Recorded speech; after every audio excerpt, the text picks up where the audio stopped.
Saludos y gracias por conectarse. Hoy quería hablarles un poco de este libro que ah, recordé que tenía en mi biblioteca personal mientras escribía uno de los capítulos de mi libro que estoy trabajando ahorita eh, sobre nuestro modelo. Ah, y el capítulo trata sobre las características, digamos, convencionales del modelo, una de las cuales es que es un modelo computacional, ¿no?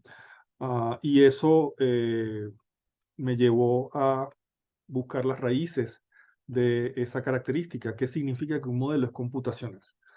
Y eso, por supuesto, me llevó al artículo, o a los artículos, de hecho, ambos publicados en 1936, de Alan Turing, por una parte, y de Alonzo Church, por otra parte. Y el libro que les quería mostrar es del segundo, de Alonzo Church, y este es un clásico, una introducción a la lógica matemática, ¿eh?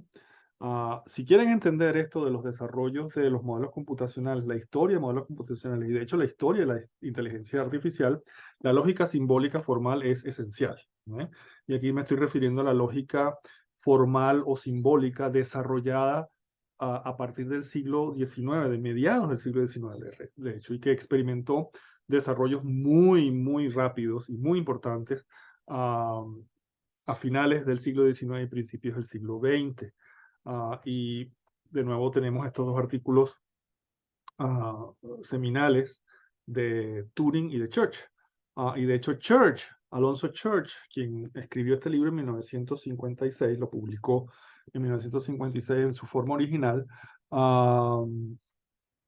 por la editorial de la Universidad de Princeton. Y, eh, y esta edición, de hecho, es una edición revisada y extendida, publicada en 1900. Bueno, esta es la edición de 1956. La edición original fue en 1944, ¿no? Y es como el título lo indica, un libro de texto, pero es extraordinario, fabuloso, altamente recomendado. Es bastante largo, tiene más de casi 350 páginas, pero es muy didáctico, es excelente y cubre todos los aspectos de la lógica formal, de nuevo, tal y como fue desarrollada a partir de mediados del siglo XIX. Estamos hablando aquí de lógica post-aristotélica, que por supuesto incluye la lógica silogística de Aristóteles, pero la amplía con desarrollos muy, muy importantes. Eh, y uno de el tema, o un tema muy, muy importante, ciertamente el tema principal de estos dos artículos de 1936, de Turing y de Church, justamente tiene que ver con el problema de si la lógica de predicados de primer orden, que es una de las ramas de la lógica formal, que trata, como su nombre lo indica, sobre predicados, sobre nombres propios o constantes individuales, variables individuales, cuantificadores, etcétera, ¿no?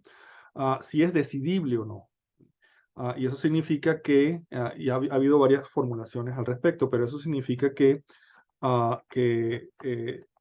si hay un método o un procedimiento establecido para decidir si cualquier proposición expresada en lógica de predicado de primer orden ah, es una tautología o no. ¿Eh? Es decir, si es una fórmula o una expresión, una proposición lógicamente, deductivamente válida. ¿Eh?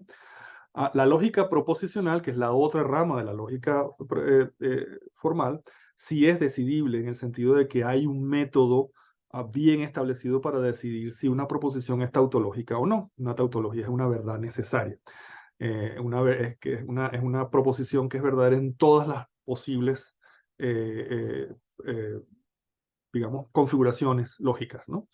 Y, y ese método en lógica proposicional o lógica de enunciados es justamente el cálculo proposicional, que también se le llama, son las tablas de verdad. ¿Eh?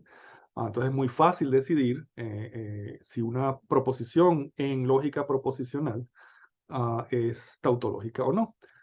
Simplemente uno pues se memoriza cuáles son o tiene a mano cuáles son las definiciones de los distintos operadores o de las distintas conectivas lógicas, y uno pues construye la tabla y decide al final si todos los valores de verdad, que es otro tipo de símbolo dentro de la lógica proposicional, si todos los valores de verdad son verdaderas, si la proposición es verdadera en todas las filas de la tabla, entonces es una tautología. Pero en la lógica de predicados no existe ese método. Y lo que Turing y Church propusieron hacer fue, pues, justamente demostrar eso. Y Turing, pues, mucho más famoso dentro del desarrollo de la inteligencia artificial que Alonso Church. Pero Alonso Church fue el primero que se le ocurrió esa idea, ¿no? Pero de una forma distinta, que luego Turing demostró que era equivalente a la de su maestro, por cierto. Church fue maestro de Alan Turing. Entonces, históricamente, Church es quien merece el crédito por haber sido el primero en abordar este problema de una manera, pues, rigurosa, ¿no? Turing se volvió mucho más famoso porque su forma de hacerlo, que es lo que después se vino a conocer como las máquinas de Turing, ah, se prestaba mucho más fácilmente a implementaciones físicas, ¿no? Que el cálculo lambda que propuso Church. Pero en todo caso, si quieren meterse, este librito se los recomiendo ampliamente. No sé cuán disponible esté en papel, pero igual es un libro que tiene una importancia histórica muy importante. Y recuerden, Alonso Church se le debe acreditar por haber sido el primero en abordar este problema el problema de la decisión que se le conoció. Cuídense mucho, que estén bien y hasta la próxima.